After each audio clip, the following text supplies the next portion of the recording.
just begin?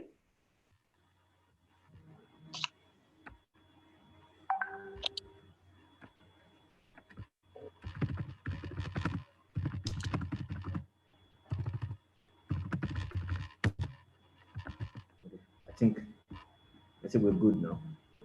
Yeah, I think in the interest of time, unfortunately, we've had to then sacrifice the audience so we won't have so much engagement afterwards. I was really looking forward to that, but you know what? This is leadership, and this is what happens. You get intruders that come in, mess up your program, and you really have to set the reset button.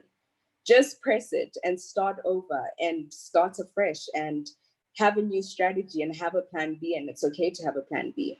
And even when you start a few steps back, because we are fewer than we started, regardless, we keep pushing forward and we keep gunnering and basically going for that which we want to see at the end of the day. So this is the life we live in. And these are things that we deal with on a daily basis in different versions.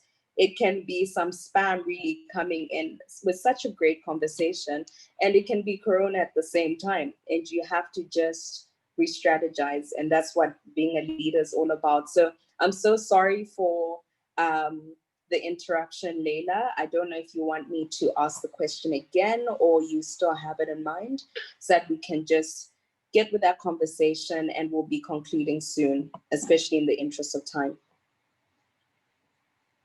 Okay, can you hear me now? Yes, we can. Perfect.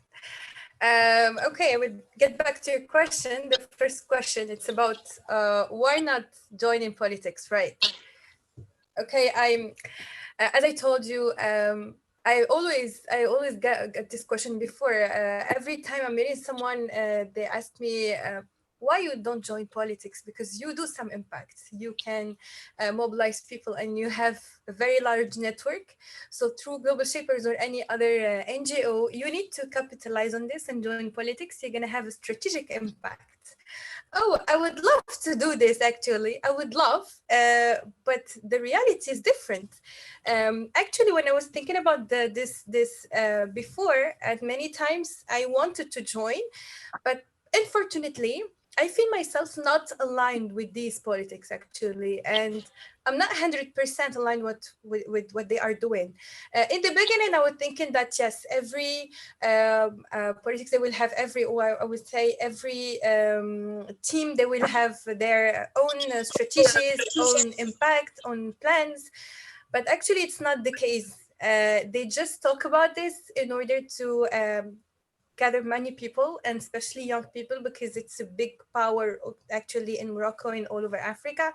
If you have more young people, then you can mobilize a lot of people so you can win. But after that, after the elections, they start doing other things. So I'm not really aligned with what they are doing.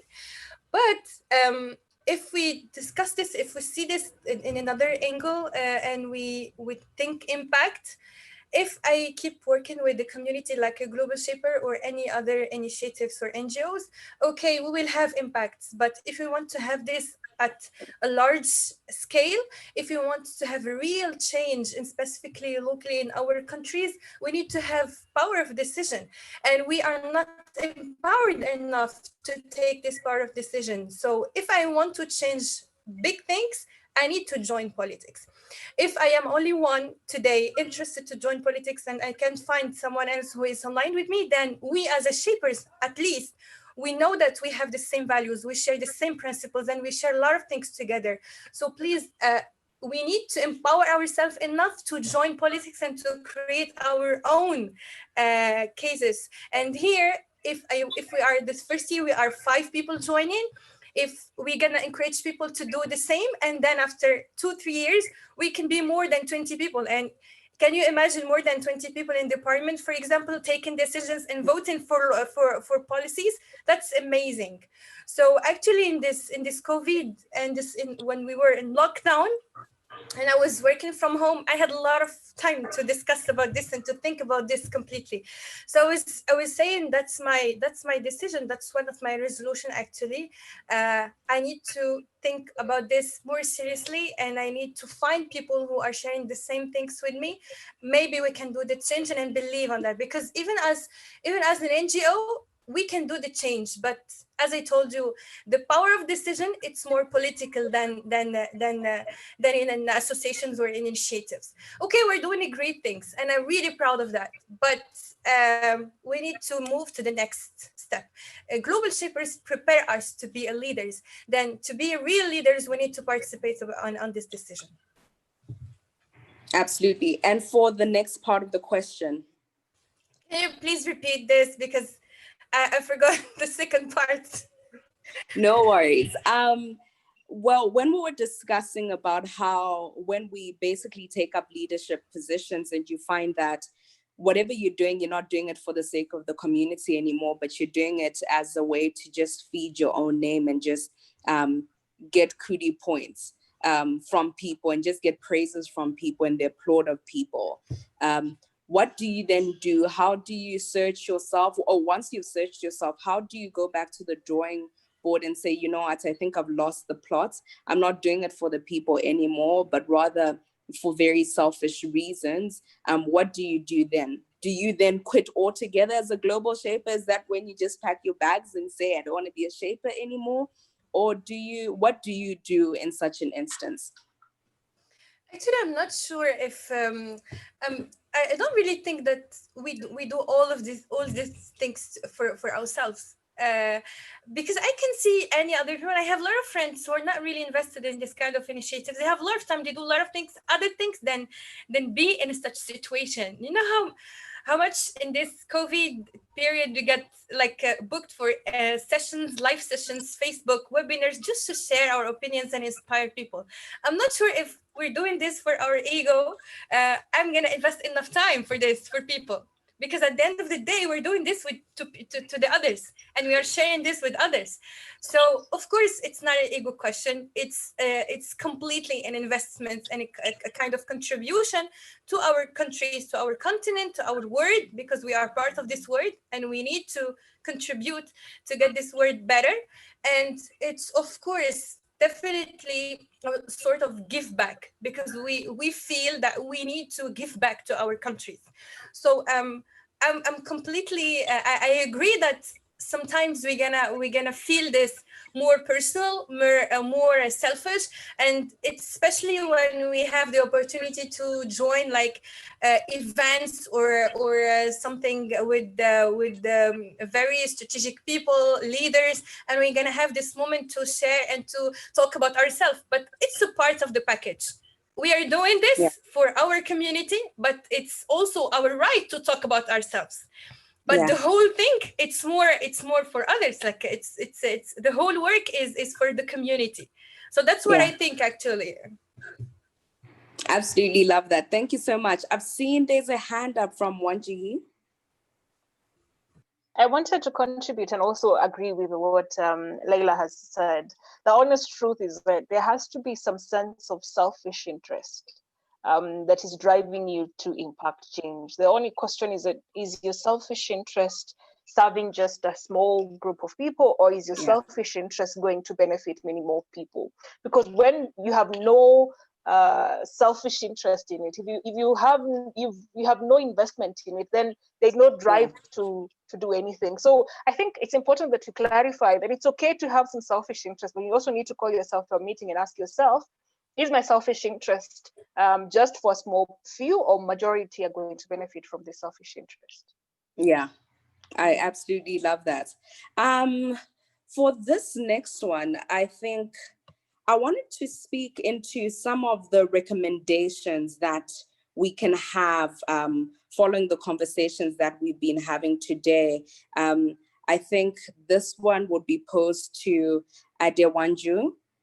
What are the recommendations that we will give to basically the World Economic Forum? And if we had the opportunity from today's conversations, what recommendations would we put forth for our various governments?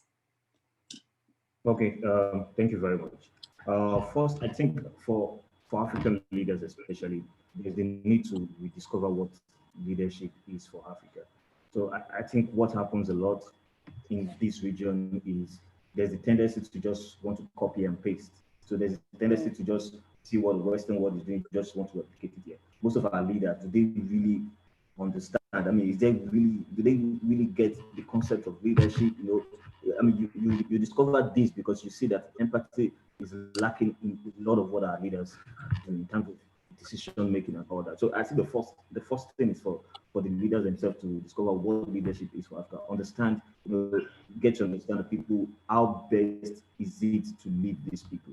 I mean, let's try to steer away from that position where we just take we take the copy and paste over here. Let's get to understand people, what works best for people. I mean, for instance, look at in Asia, well, it might not be appealing to a large extent, but I believe it can be remodeled. I mean, the system of government that is in China, for example, definitely can be remodeled better. But to a large extent, they've gotten what works for the people. So it's a matter of now, considering a lot of other factors like human rights and modeling need to be suitable. But Africa also needs to understand, what works best for its people, what leadership really is for the region. Another big thing for leaders to consider is the fact that I believe one of the biggest resource for Africa is actually the people. I mean, right here, statistics show that we have the largest youth population in Africa.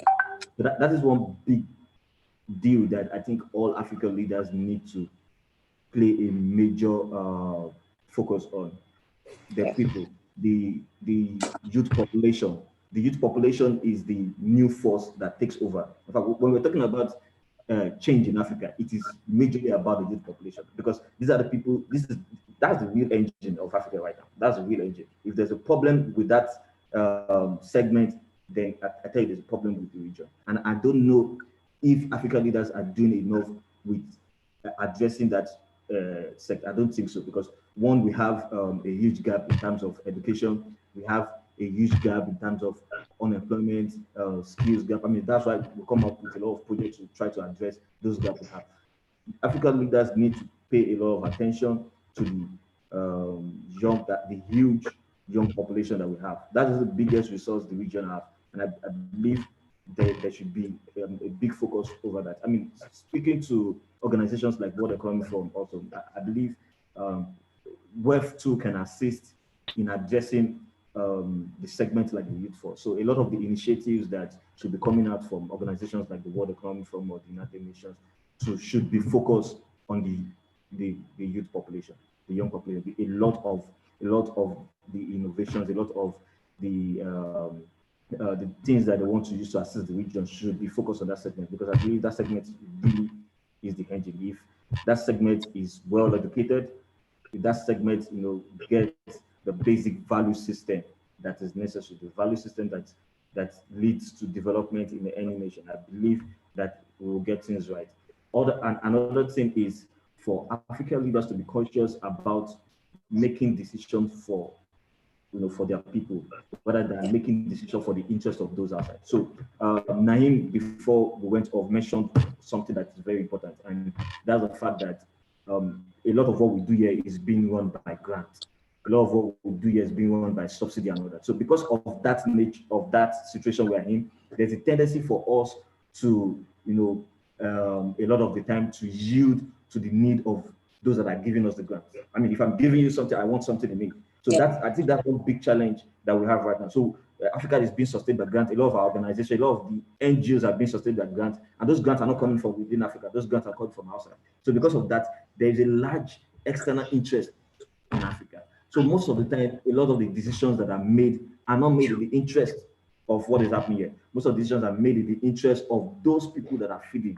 Well, sorry for using that, but it's made in the interest of those that are sort of funding the region. So African leaders need to have that special moment.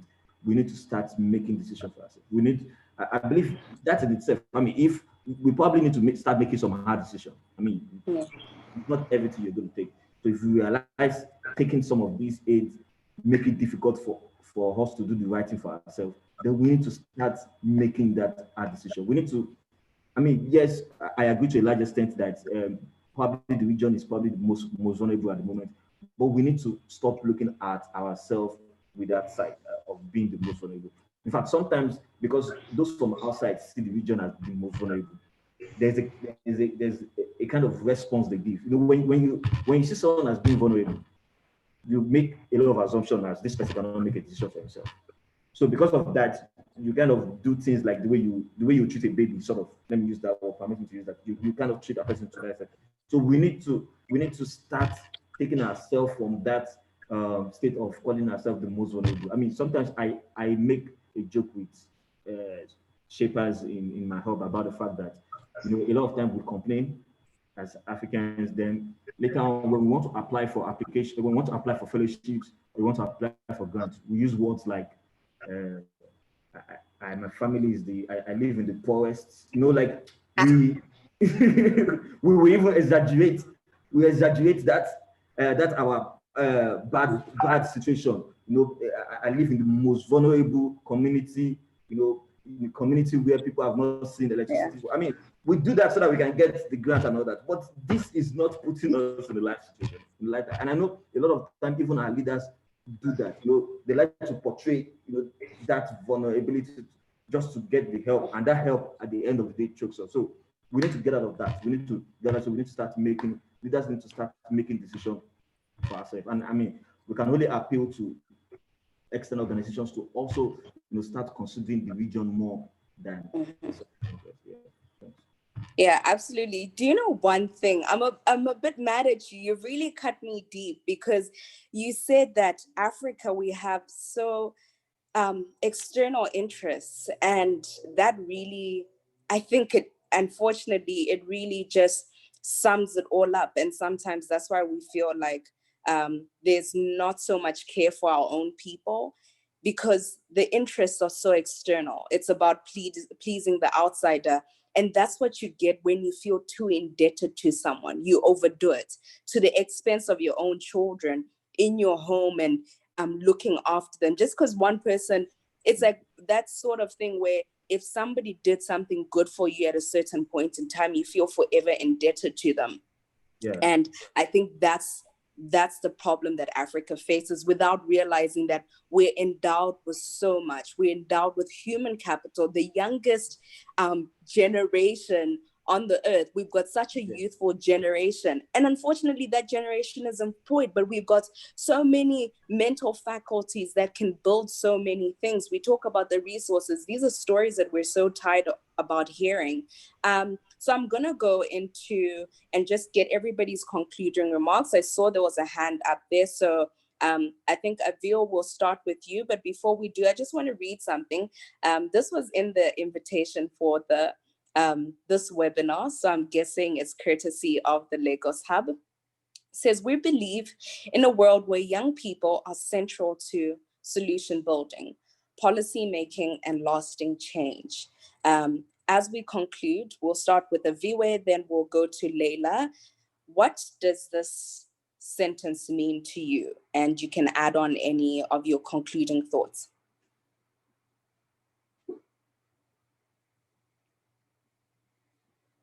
Aviwe? Oh, sorry, I was muted. Apologies. Nice. Thank you, Tahina, and thank you, Yandra, for your points. They really just cut deep and to the core of some of our biggest challenges in Africa. I think just centering on youth voices, and first of all, Africa is the youngest population in the world, and yet we have the oldest representation in terms of leadership. So that means that when decisions are made, they are made completely, like, they're so detached from our reality. They're so detached from our future. They're so detached from our expectations. And also the fact that there's no proper consultation with the young people of Africa when these decisions are going to be made. And when I raised my hand, I wanted to just point out with regards to who is negotiating on our behalf. So who's speaking for us?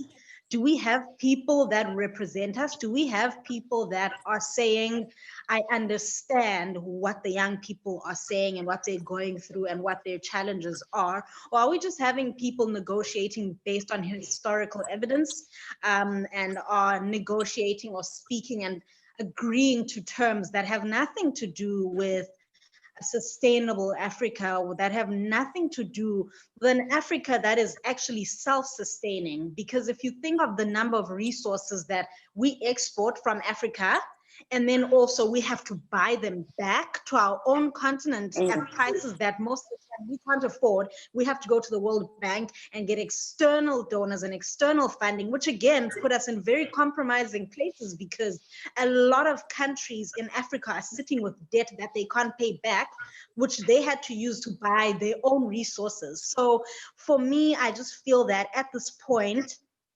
as young leaders, we need to put pressure actually on government for youth representation, put pressure also on institutions that say they speak for us or support us, such as the WEF, such as the Global Shapers community, such as the UN SDGs. If we get called and are put onto platforms, and these are platforms that are saying we are backing your voices, then we need you to actually stand up for us in terms of pushing for more of our people, young people, to have places in office, to have places when decisions are being made. Because at this point, we are always going to be at a disadvantage, because there is no form of relation between this generation and the generation that is sitting in places of policy making, in places of negotiation, in places of making difficult decisions on behalf of our continent. And that's what we need right now. So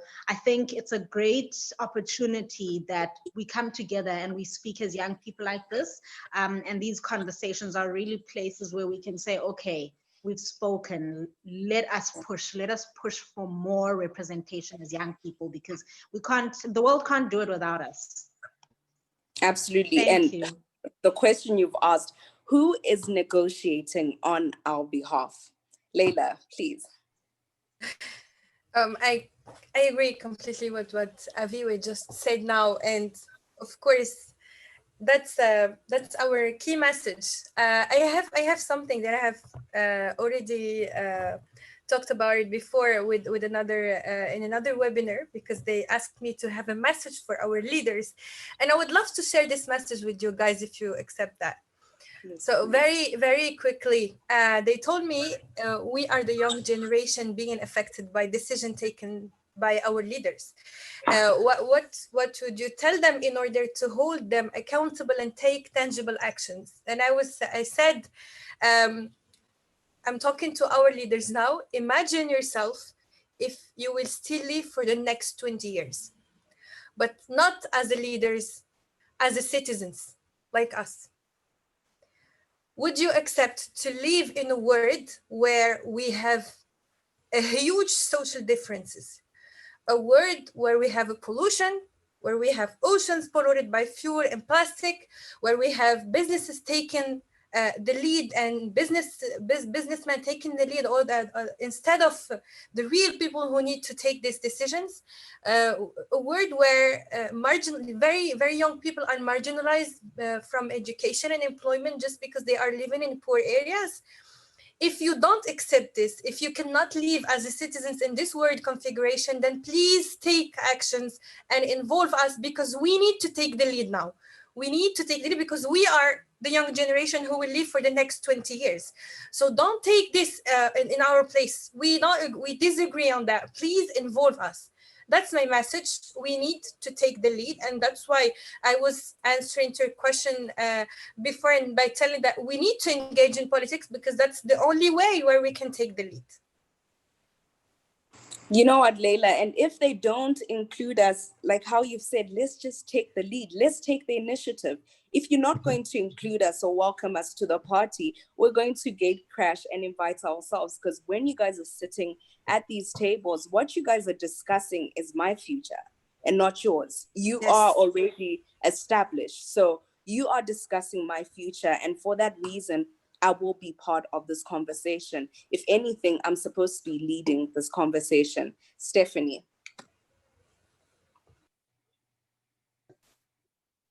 Thank you. Those are really great points. For me, I would say that if I were to give a recommendation for our leaders, I think that it's more than time for them to rethink education in Africa. They need to catch up. We need to catch up with the whole technology. We need to be able to provide students with material to study while at home, without cutting a break. But also to tell our leaders that this pandemic has put the need for access to water on the top list of our priorities. We cannot be talking about washing our hands constantly over and over when there are communities that don't even have access to water. People trek miles to carry water. Are you going to drink that water you fetch, or you're going to spend your time washing your hands and trying to avoid getting infected by the coronavirus? So access to water has climbed so high on the list of priorities. Our governments really need to take action. And also it's a time when these governments need to leverage on local consumption. With the pandemic, many borders have shut and all of that. We need to look into agriculture, go back to our raw materials. What can we harness on? What can we produce and consume locally? How can we cut down these import that we've become so dependent upon? I don't think we have a better time to do this than now. So our governments really need to look into this. So I think those are the two main suggestions I can give. Thank you so much, Stephanie. I've been thinking a lot about local production, but most admittedly, I did not think about the need for clean water. We are singing about sanitation, washing your hands for 20 seconds. Who has running water to be washing their hands for an entire 20 seconds? Because these basic amenities are not there. And while we take these things for granted, it's actually such a privilege to other people. And that's what shows that there is so much that needs to be done. And indeed, it can be overwhelming. I have Chi Nengi has just joined us, or she joined us a while ago. That's Monday. May you kindly give us your concluding remarks, and Wanjihi will finish up as well. Thank you so much. I really appreciate your patience as well dealing with me. So honestly, my closing remarks are speaking to African youth. I am tired of talking about our leaders. I mean, I resonate and I align with you so much, Wanjuhi. Like, the frustration it's the point that you just want to cry, because at some point it's like you've had enough. And maybe not even your own personal experiences, but what you have seen and witnessed with your own two eyes. It's absolutely deplorable, unacceptable in terms of us as human beings. So I just want to speak to African youth, and by that, really what I want to say is, and this is, let me just say this as a Christian as well. I remember, if you're familiar with the story of David and King Saul and Prophet Samuel, God said, "How long will you mourn Saul? I've left him and I've appointed another." And for those of you who are familiar with that story, basically what that is you can't mourn the disappointment of your leadership forever. King Saul has failed, and there's nothing, unfortunately, we can do about that now. But I have left him and I have appointed another, a boy in the fields, to be king tomorrow. So, and I just want to speak to that, all of us. Let's look at ourselves as Davids. Let's look at ourselves as Nehemiahs. Let's look at ourselves as those who are the leaders, and use this time to really demand more from ourselves. Because what I've said on my Instagram, I'll say it again here, I don't believe that anything is going to change about us in the sense that our values, our principles, who we are when we're in leadership, who we are now, that will only be further exposed. Power exposes you, influence exposes you. So who you always were is revealed on your platform. So we as young people, let's work on instilling the right values, the right principles, and ensuring that when the opportunity comes, we can lead with the servitude that we were taught, that we value so highly. And that's the power of us as global shapers, as change makers, as individuals, as we are within our respective fields. That power of, these are my values, these are your values. And Africa, Nigeria, stop letting ethnicity, race, religion, whatever else divide you. Look at what we have, common values. We're all angry at our system. We all don't like so-and-so and the way they've treated the vulnerable communities. So let's identify, what type of a future do we want? These are our values. How can we really mobilize and look towards what's going to happen tomorrow? Because at some point, King Saul fell. David became king. And that's all I have to say. Thank you so much, guys, for this opportunity. Sure. Sorry, before Wanji just comes in, I think I just want to comment on that, because we're crying. Sometimes it's so irritating, but we cry over these things and we're seeing them and we're feeling it. And nobody's saying that we shouldn't feel the feels, but there has to get to a point where it's spilled milk. Let's mobilize with people with shared values. And like what you're saying, I believe that money and power are amplifiers of character. So if you were a certain person before the money and the power hit, you will just be that person in a more amplified way. And that's why money is an amplifier, power is an amplifier. So if we instill the right principles and values in ourselves today, we will be able to amplify the good that is already within us. Thank you so much. Wanji. Thank you. You know, I'm listening to this with goosebumps on my hands. I'm just happy to be alive to witness this. Allow me to respond to give my closing remarks in two bits. One, I want to say that good people, our cultures, our brilliance, our resilience, those are constants. You know, celebrating young people, the brilliance, the opportunity that exists in Africa, those are constants and they will always be there. And that is why when I looked at this year's Africa Day, I asked myself, what else shall we celebrate? These will always be constants, but where shall we use these good things to move to the next step? And I feel that the more we continue to celebrate these things, yes, we must continue celebrating them, but we must not also blind ourselves to the fact that there are glaring problems, that despite all these amazing things that are going on the continent, we are yet to get there. I mean, our country could not go on a total lockdown because we could not feed the people in the informal settlements. You don't have enough money to do that. We are all afraid that if this thing gets to where the US is, we don't have enough beds, we don't have enough ventilators to take care of the people who might get sick, and we're all scared. But till when shall we suffer all these problems? Yet we're saying Africa is a great continent.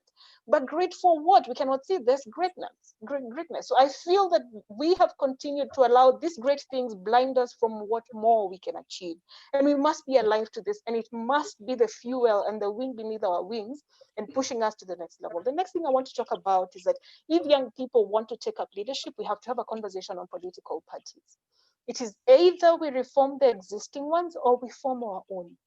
And in every African country, we have young people as majority. And the question is, can we, even as global shapers, as a starting point, can we come together and say, we have elections in 2022 in Kenya? How many young people are going to run? And at this point, it's really not about our selfish needs. This is where we put ourselves above everybody. This is where we put others above self. And we say that we are coming together, we are putting our selfish interest, or our selfish interest is our own goals, our own needs, to see a better country. I want to see a better Kenya. I want to be able to go to a public hospital, and we come together and we say that we are putting our selfish interests aside for the common good. And because the common good, when we make a better country or a better continent, everybody will benefit. We'll start making more money. And unless we decide to either join the existing political parties and disrupt them or form our own, I don't think we are having any conversation. We need to also have a conversation on how do we get there? It is important to take on leadership, but as a person who's managed campaigns before, I can assuredly tell you that unless we have the backing of a party, we're not going anywhere. It will be very, very difficult for us. Yes, our constitution in Kenya allows us for independent candidates, but then you need to do a lot of groundwork to even make it. And when you join those political parties, they want to give you the affirmative action seats.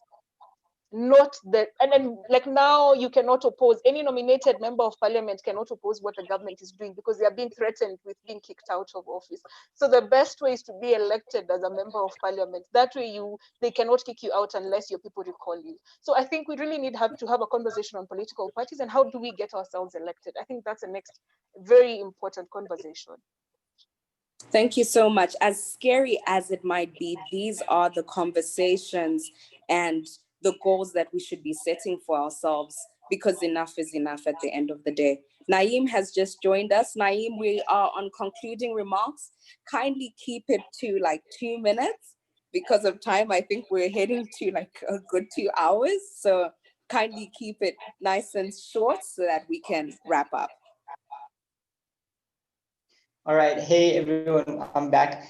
So thank you so much to the Lagos Hub for organizing this. I mean, Africa Day, we were supposed to be there and doing the most and having these conversations in person and making resolutions and leading for impact.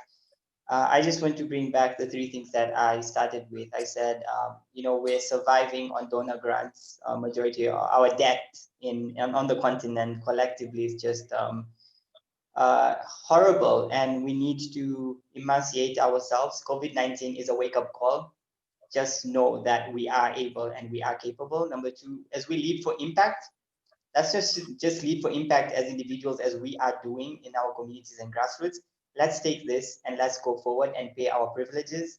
As I said, I have a network of all of you. I can literally use all of you to get my country to where it deserves, and the people in my country deserve it. And number three, if you want to lead and make the most change, it's through the highest office, which is the government. And as the discussion has been, let's run for office, guys. I mean, I may not be the best person to run for it, but I'm here. I'll be a very good advisor. So Tehila, let's do this. And I'll guys, advise you. let's run for office, all of you guys. If we have to, Vivian mentioned a political academy from Lindiwe. Let's do that and let's lead, because we have this 360 perspective because of this network called the Global Shapers Community. Let's leverage that and let's take us to the next level that we deserve. And it's about the have-nots, and we are the haves, and we are supposed to give to the have-nots. Absolutely. If there's any takeaway, we would be so remiss to not take advantage of the dynamic networks that are in the Shapers. I know for a fact that I don't know each and every Shaper, but from all the Shapers that I know, I am blown away each time. And I'm just like, okay, this is good. This is good for Africa, and it's good for the world. And the capabilities that we hold are solutions to the entire world and not just the continent of Africa. I see, of course, Business Day has been a participant. I'm not too sure if they wanted to speak a bit before I hand over to our host curator. Yeah, I doubt that. Yeah, I don't think there's anybody behind behind the name. Yeah. But let's just use this opportunity to thank them so much for hosting. Go ahead, Gonji. Yeah. Yeah, I mean, it's been awesome. We really appreciate Business Day for hosting us, and it's been really awesome having you exciting young change makers from everywhere around. I mean, Wanjui, well done. You blew it off with with your chants. I'm like, yes. Naeem, thanks so much. Thanks for coming back to joining Aviway. Thank you. I mean, I like that your question. I mean, lovely. Who is negotiating for us? Leila, thanks so much. Thanks so much. Thanks for working the northern part of the region. Taylor, wow. I mean, on the group chat, Lagos Up group chat, like a lot of people are just chatting like, we like the lady moderator. We like her. I said, oh yeah, she's a professional. She's a professional moderator. I mean, Lusaka Hub represent. That's true, Lusaka. Yeah, I mean, we really awesome. Thank you so much for making this an awesome experience for us. I mean, regardless of the little bit of glitch we had, I mean, we bounced back. I mean, I think bounce back. Yeah, that's also an insight and an example for us, that we should always bounce back, regardless of, I mean, you shouldn't spend too much time, ravaging in the challenges and the problem. Just get up and bounce back and do what is needed. Thank you so much, everyone, for making this an exciting time. I think this is the last of the sessions we have today.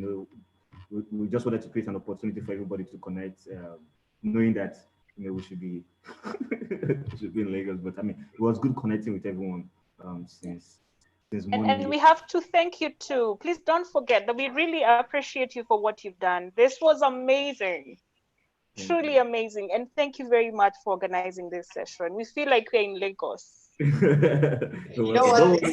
Just keep coming to Lagos. You know what this is? You know, going back to the culture and traditions, you know, at the end of the day, after a busy day, we meet around the fire and we just sit and have a good chat. This is what this has been on Africa, Awesome. for Africa and by the African youth. Awesome. Awesome. Awesome. Beautiful. We're happy we could make this happen, and see you soon, and see you real soon physically. Yeah, I think that's it. Call it a wrap here. Thank you, everyone. Thank you. Thank you, guys. Bye. Thank you guys. Thank Thank you. you so Bye. much. For our participants, Have a Bye. lovely weekend. bye bye. Yeah, have a lovely weekend. Bye. Bye.